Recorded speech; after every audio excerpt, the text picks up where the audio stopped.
오늘 말씀은 요한복음 7장 25절서부터 36절까지 말씀입니다.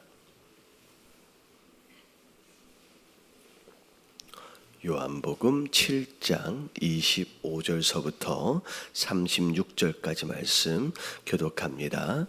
예루살렘 사람 중에서 어떤 사람이 말하되 이는 그를 죽이고자 하는 그 사람이 아니냐.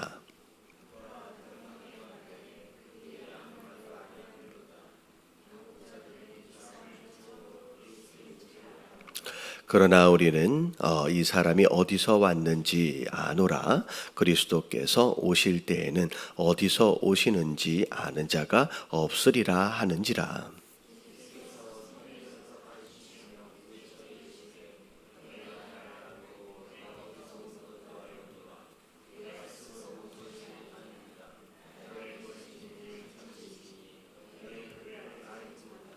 나는 아노니 이는 내가 그에게서 났고 그가 나를 보내셨음이라 하시니,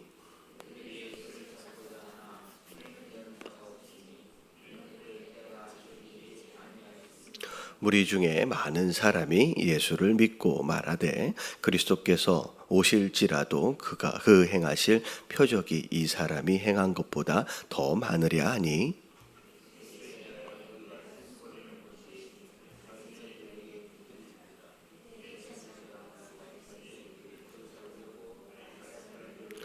예수께서 이르시되 내가 너희와 함께 조금 더 있다가 나를 보내신 이에게로 돌아가겠노라.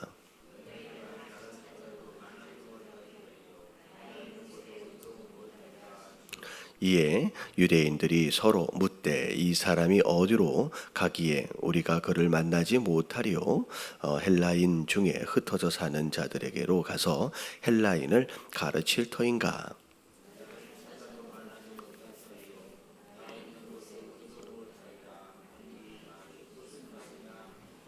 아멘. 초막절이 돼서 예수님께서 따로 예루살렘에 올라가신 가운데 예루살렘에서 사람들 앞에서 여러 가르치심을 행하고 계십니다. 그런 가운데 예수님에 대하여 또 믿고 따르는 자들이 있었는가 하면 또 반대로 예수님을 죽이려 하는 자들도 있었다라는 거죠. 자, 그런 가운데 예수님은 이미 그들 마음속을 다 알고 계시는 가운데 너희가 나를 죽이려 한다라고 얘기를 하니까 그들은 예수님이 자기 속을 다 들여다보고 계시는지를 모르죠. 모르니까 귀신 들렸다. 누가 당신을 죽이려 하느냐라고 뻔뻔하게 그렇게 이야기하는 모습이 있었습니다. 어제. 자, 그런 가운데 사실은 예수님뿐만이 아니라 예루살렘에 있던 많은 사람들조차도 바리새인들과 서기관들, 유대인들 지도자들이 예수님을 죽이려 하는 것에 대하여 이미 다 알고 있었어요. 그래서 오늘 25절을 보니까 예루살렘 사람 중에서 어떤 사람이 이야기를 합니다. 자, 이는 예수님이죠. 그들이 죽이고자 하는 그 사람 아니냐.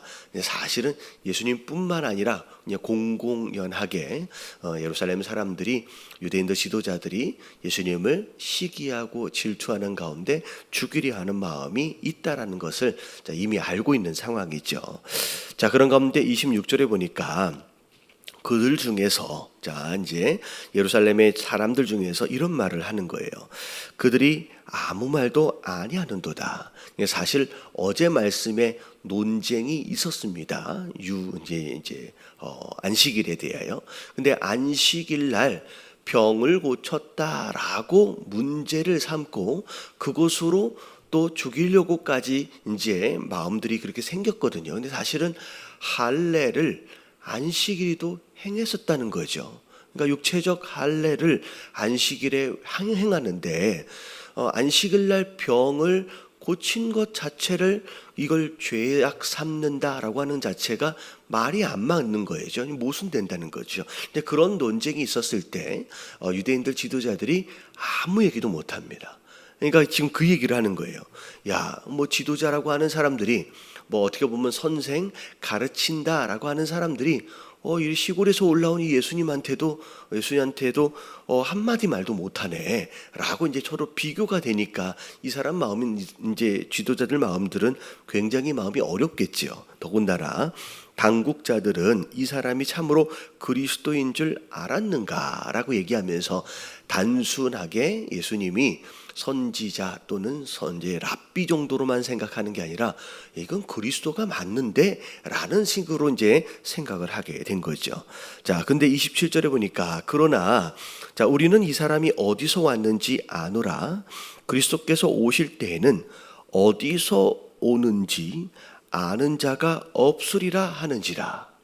자, 이들 생각에 무슨 생각을 했냐면 그리스도가 만약에 오신다라고 한다면 그 그리스도가 어디로부터 왔는지, 다시 말하면 출신이에요. 그러니까 어디로부터 왔는지 어디서 생겨났는지에 대해서 알 수가 없을 거래요. 자, 여러분 이런 말씀이 예수님이 오실 때, 그리스도가 오실 때 이렇게 오신다라고 하는 말씀이 여러분 성경에 있어요, 없어요? 여러분 없어요. 그러니까 그들 스스로 그냥 그들의 문화권 안에서 그냥 만들어낸 얘기라는 거죠. 자, 이게 굉장히 중요한 메시지입니다.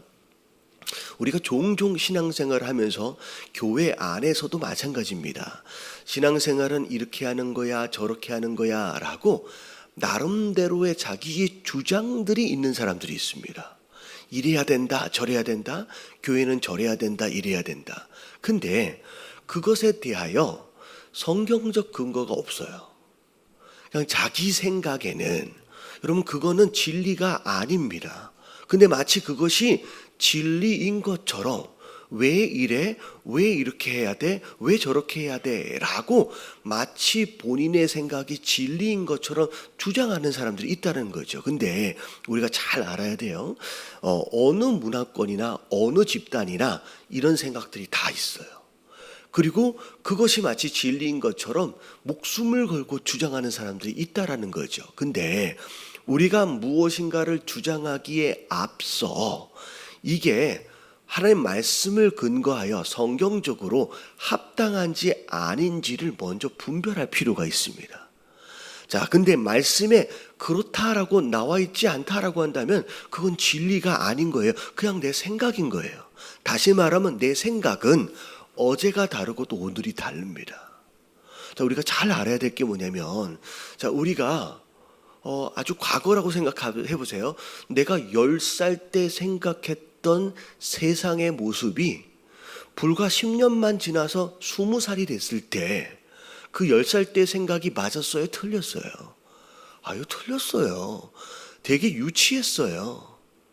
그러면 20살이 됐을 땐 6살, 10살 때의 생각이 유치했고 말이 안 됐다는 거죠. 근데 20살에 생각했던 세상의 모습 30살만 돼도 또 바뀌어요. 40살만 돼도 30살의 생각이 맞지 않아요. 어떻게 보면 시간이 지나면 지날수록 우리의 생각과 가치관은 계속 바뀐다는 거죠. 근데 중요한 건 뭐냐면 오늘 내 생각이 마치 또 진리인 것처럼 또 막 주장하고 있어요. 여러분 10년만 지나면 또 어떻게 될 거예요? 또 바뀌어요. 그러니까 그게 우리의 인생이라는 거죠. 그래서 우리가 무엇인가를 주장한다라고 하는 부분에 있어서 마치 목숨을 걸고 진리인 것처럼 막 맞다라고 주장하기 앞서서 이게 변하지 않는 하나님의 뜻 말씀에 성경에 근거하여 볼 때 진리가 맞는지 아닌지를 확인해 보고 그렇지 않다라고 한다면 주장할 필요가 없어요. 왜냐하면 10년만 아니면 5년만 지나도요 또 바뀌게 될 가치관이기 때문이라는 거죠. 그래서 우리가 무엇인가를 주장하기 전에 자, 뭐가 기준으로 살펴봐야 되냐면 말씀을 기준으로 한번 점검하시게 되길 주님의 이름으로 축원합니다. 자, 구약에 보면 예수님이 자, 누구의 후손으로 오실지에 대하여 나와 있고요. 심지어 어느 동네에서 태어나실지에 대하여서도 다 나와 있다는 거죠.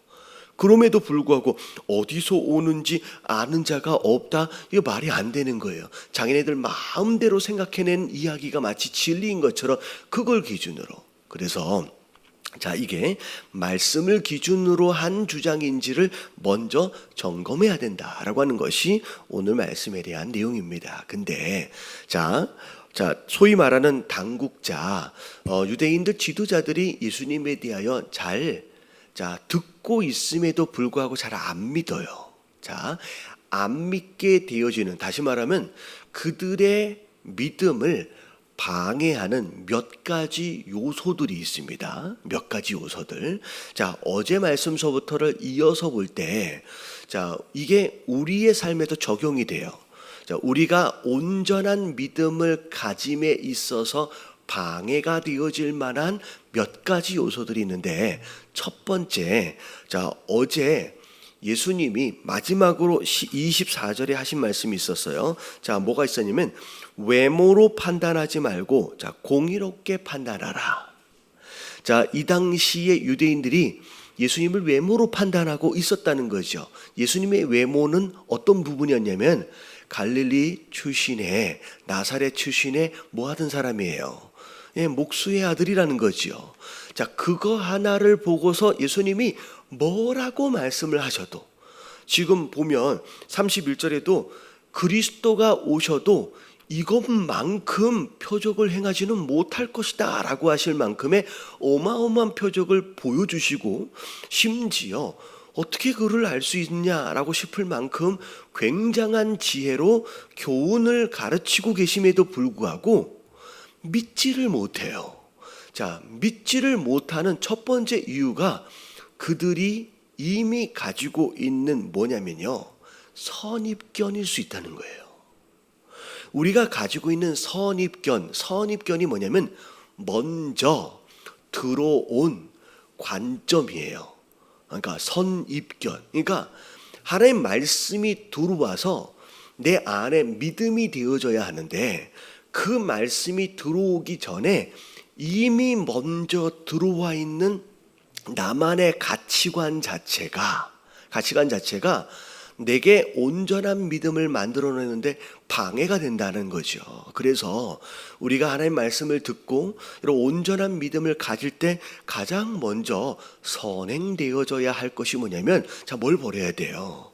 그럼 선입견을 버려야 돼요. 내 안에 이미 들어와 버린 내 가치관, 내 세계관이 내려놔져 버리지 않는다라고 한다면 아무리 말씀을 들어도 그게 내 안에 믿음이 되지 않는다는 거예요. 그래서 종종 성도들끼리 서로 이야기하는 것 보면 분명히 하나님 말씀에 그게 아니다라고 계속 증거되어지고, 그렇게 들었음에도 불구하고 자기 고정관념에서 벗어나질 못하는 사람들이 있다라는 거예요. 그래서 첫 번째, 이 당시 이들의 당국자들의 모습처럼 우리 안에 이미 들어와 버려서 내 안에 이미 습관처럼 자리를 잡아버린 가치관, 그것으로 인하여 내 믿음에 방해를 받고 있는 것은 없는지 여러분 점검하시는 가운데, 특별히 하나님의 말씀을 읽고 듣는 부분에 있어서는 이것을 먼저 내려놔 버리시길 주님의 이름으로 축원합니다. 그래서 내 안에 지나치게 많은 내 생각이 하나님 말씀을 듣는데 방해가 된다는 거죠. 그래서 이 당시의 유대인들도 마찬가지였어요. 자기 생각, 자기 안에 먼저 들어와 버린 선입견 때문에 예수님이 아무리 뭘 보여주셔도, 아무리 뭘 말씀하셔도 믿지를 못한다는 거죠.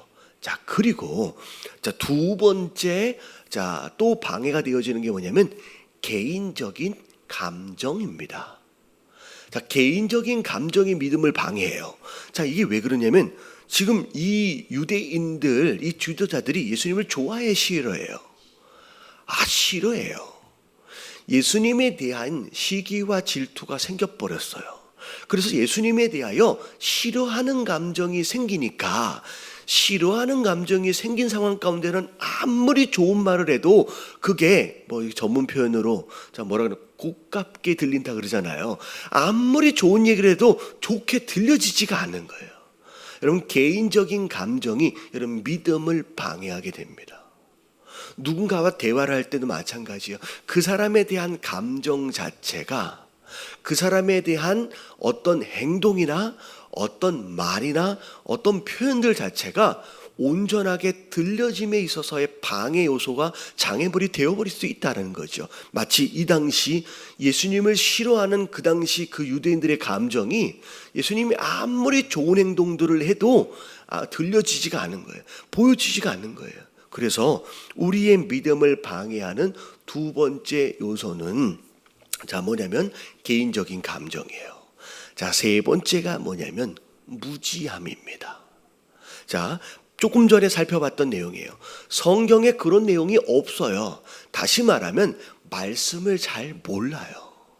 말씀을 잘 모르니까 그들의 무지함 자체가 예수님을 그리스도로 믿는 부분에 있어서의 방해가 된다는 거예요. 그래서 여러분, 그냥 무조건 믿는 게 아니라 여러분 신앙생활을 하시면서 배워가시게 되길 주님의 이름으로 축원합니다. 물론 말씀을 다 할 수는 없어요. 하지만 우리가 신앙생활을 하면서 수요일이든 금요일이든 새벽 예배든 어찌되었든 말씀 한 자라도 더 읽고 배우려고 하는 그런 노력들이 우리의 삶 가운데 필요하다는 거죠. 그래서 배우지 않는 어찌 보면 무지함으로 인한 그것으로 인하여 우리의 믿음이 또 방해를 받는다라는 거죠. 그래서 오늘 제가 세 가지를 말씀을 드렸어요. 우리의 믿음을 방해하는 첫 번째 선입견이에요. 내 생각. 도대체 이 생각이 뭘 근거로 만들어진 생각인지를 확인하셔야 돼요. 말씀이 아니면 진리가 아니에요. 10년 뒤에 또 바뀔 거예요. 인생은 이런 거야. 소위 말하는 뭐라 그래요? 개똥 철학. 그리고 또 개똥 신학. 여러분, 이게 다 버려져야 돼요. 도대체 성경에 그런 얘기가 어디 있는지도 모르겠는데, 목사도 모르겠어요. 근데 이런 개똥 철학과 개똥 신학이 딱 머릿속에 자리를 잡아가지고 마치 그것이 진리인 것처럼 막 주장한다는 거죠. 여러분, 이것을 우리가 버려야 돼요. 그리고 개인적인 감정들이 버려져야 되고 무지함에서 우리가 탈출해야 됩니다. 배워야 합니다. 그래서 여러분, 건강하고 건전하고 여러분 바른 신앙을 여러분 우리 마음 가운데 쌓아가실 수 있는 저와 여러분들 되시길 주님의 이름으로 축원합니다. 그래서 27절을 보니까 말 같지도 않는 기준을 가지고 그리스도가 아니니 기니라고 지금 이야기하고 있다는 거죠. 그러면서 28절에 예수님께서 성전에서 가르치십니다. 또 외치십니다. 너희가 나를 알고 내가 어디서 온 것을 알거니와 내가 스스로 온 것이 아니니라. 나를 보내신 이는 참되시니 너희는 그를 알지 못하니라. 다시 말하면 너희가 하나님을 안다라고 한다면 나를 믿었을 거라는 거예요. 네가 나를 못 믿는 이유는 하나님을 잘 모르기 때문에, 그러니까 무지함이 너희의 믿음을 지금 방해하고 있다. 29절, 나는 하나님이 누군지를 안다는 거예요. 내가 그에게서 났고 그가 나를 보내셨음이니라 라고 예수님 말씀하시면서 그들의 무지함을 지적하고 계십니다. 30절, 그들이 예수를 잡고자 이제 계속 예수님이 유대인들을 공격하시는 거예요. 대놓고 공격하십니다. 그러니까 군중들 앞에서. 그러니까 잡으려고 하는데 손을 댈 수가 없었습니다. 그 이유는 이유가 뭐라고 나와 있어요? 그의 때가 아직 이르지 않아. 어떻게 보면 그들이 예수님을 사로잡아서 어떻게 해버리고 싶지만 아직 예수님이 하실 일들이 남아 있었다는 거예요. 그러니까 하나님께서 아직 하실 일로 인하여서 그렇게 하시지 않도록 이제 막아주시는 것이죠. 무리 중에 많은 사람이 예수를 믿고 말하되 그리스도께서 오실지라도 그 행하신 표적이 이 사람이 행한 것보다 더 많으랴 라고 예수님의 표적에 대하여 오히려 예수님을 더 그리스도로 믿는 쪽으로의 방향으로 흘러가고 있다는 거죠. 그랬을 때 32절에 보니까 무리들이 이렇게 이야기하는 것들에 대하여 바리새인들과 대제사장들이 듣습니다. 들으니까 위기의식을 갖는 거예요. 이러다가 우리가 큰일 나겠는데, 우리가 그동안 가지고 있던 권위를 어찌 보면 놓쳐버리겠는데 라고 하는 위기의식을 갖는 거예요. 근데 자기들이 스스로 잡지를 못하니까 자, 누굴 보내요? 자, 32절에 보니까 아랫사람을 보내서라도 자, 예수님을 어떻게 해보려고 그렇게 합니다. 자, 그랬으니까 그럴 때 33절 예수께서 이르시되 내가 너희와 함께 자, 얼마 동안 있을 거예요? 자, 길게 있지 못해요. 조금만 더 있을 거래요. 그리고 나를 보내신 이에게 하나님께로 내가 돌아갈 것이다. 근데 그때가 되면 너희가 나를 찾아도 찾아내질 못할 것이다. 나 있는 곳에 오지도 못할 것이다. 자, 예수님께서 십자가에 못 박혀 돌아가시고 자, 어떻게 하실 거예요? 자, 다시 부활하셔서 승천하셔서 하나님께로 다시 돌아갈 것에 대해서 말씀하고 계시는 거죠. 다시 말하면 얼마 안 있을 거야. 우리 표현으로 얘기하면 자, 있을 때 뭐 하란 얘기예요? 있을 때 잘해 라는 얘기예요. 나 곧 갈 거야 라고 말씀하시죠. 자, 근데 35절에 유대인들이 이해를 할 수가 없지요. 도대체 어디를 간다는 얘기야. 자, 그러니까 헬라인들에게로 갈라나 외국으로 이게 망명하려나 뭐 그런 생각을 한 거죠. 자, 36절에 나를 찾아도 만나지 못할 터이요 나 있는 곳에 오지도 못할 것이다 라고 하는 그 말에 대하여 자, 무슨 말인지 이해할 수 없었더라 라고 하는 것이 오늘 말씀에 대한 내용이에요. 자, 오늘 기도하실 때 자, 우리가 건강하고 건전하고 바른 믿음을 갖는 게 굉장히 중요합니다. 자, 믿음은 어디에서 나요? 들음에서 나요. 근데 듣는데 우리의 귀가 제대로 작동하지 못하도록 만드는 세 가지 요인을 말씀을 드렸습니다.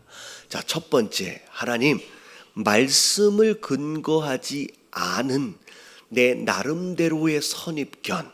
자, 제가 전문 용어로 뭐라 그랬어요? 개똥철학, 개똥신학. 도대체 성경에 그런 내용이 어디 있는데 찾아볼 수도 없는 자기만의 세계관과 가치관이 마치 진리인 것처럼 주장하는 그런 사람들이 있다는 거예요. 자, 이게 듣는 가운데 나는 아닐 것 같죠? 남의 이야기처럼 들리죠? 다 있어요. 다 있어요. 자, 무엇인가를 주장하기 전에 확인하세요. 이게 말씀을 근거한 것인지.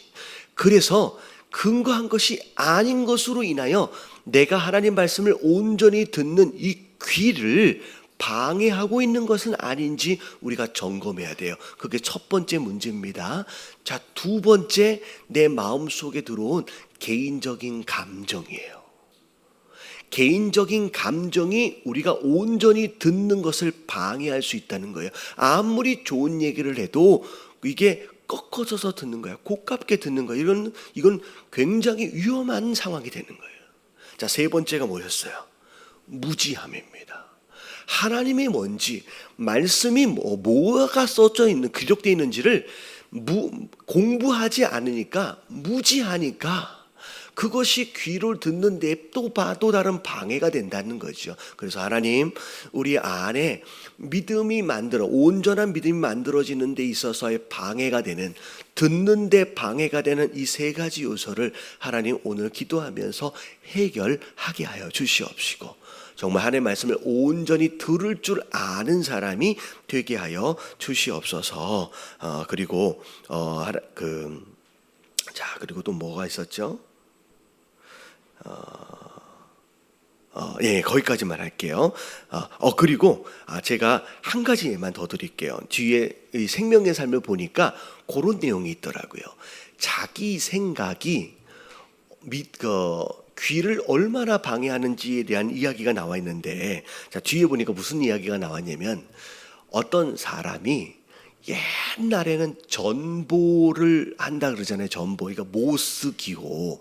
그 회사에 취직하려고 면접을 보러 갔대요. 근데 면접을 보기 전에 바깥에 면접 보려고 하는 사람이 한 대여섯 명 정도 쭉 앉아 있는데, 그 회사가 전보하는 회사잖아요. 그러니까 막 이게 모스 부호 막 누르면서 사람들이 왔다 갔다 하면서 너무 시끄러운 거예요.